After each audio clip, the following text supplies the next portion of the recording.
Giribandhu tea estate भनेर हामी धेरै छलफल गरेका छौँ। त्यो चाहिँ खास कुरा त्यो भ्रष्टाचारको एउटा ठुलो नमुना हो र अरबौं रुपियाँ उनीहरूले बाँडी पनि सकेका छन्। केही व्यक्तिहरूलाई एकजना मित्रले भन्नुहुन्थ्यो 4 अर्ब जति त प्रधानमन्त्रीले पनि ब्रेकफास्ट गर्नुभएको छ भन्थ्यो।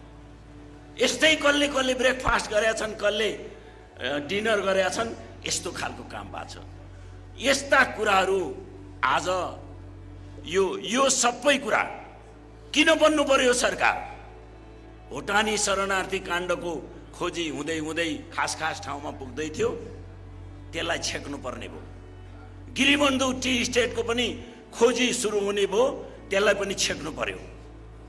गोकर्ण सफारी पार्कको जमिन जसको अवधि सिद्धिन लागेको थियो, त्यो सिद्धिन लागेको अवधि त फेरि प्रतियोगिता गरेर प्रतिस्पर्धामा जसले धेरै कबुल गर्छ त्यसलाई दिनुको सट्टा त्यही कम्पनीलाई कौडीको मूल्यमा फेरि 30 वर्ष 25-30 वर्षको लागि म्याद थप्ने काम हो।